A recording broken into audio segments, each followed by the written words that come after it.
বন্ধুরা দেখো বাবা আজ কি করছে। বাবা তুমি কেন আবর্জনার মধ্যে থেকে রোনালদোর গাড়িটা তুলছো?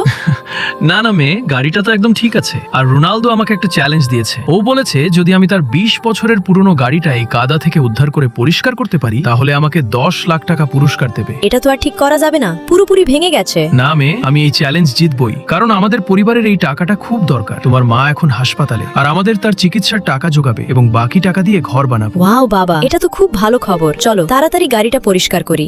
কিন্তু বাবা গাড়িটা এত নোংরা যে মনে হচ্ছে পরিষ্কার করাই অসম্ভব। বাবা তুমি তো ইউটিউবে ভিডিও বানানোর জন্য অনেক কষ্ট করছো, তবুও কেউ তোমার চ্যানেল সাবস্ক্রাইব করে না, কেউ সাপোর্টও করে না। কিন্তু বাবা যারা আমাদের ভিডিও দেখছে তারা সত্যি অনেক ভালো মানুষ।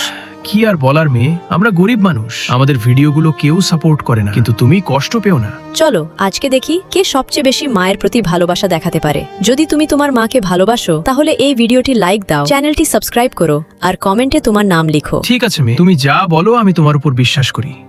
বন্ধুরা 5 দিনের কঠোর পরিশ্রমের পর রোনালদোর 22 বছরের পুরনো গাড়িটা এখন প্রায় একেবারে নতুনের মতো হয়ে গেছে।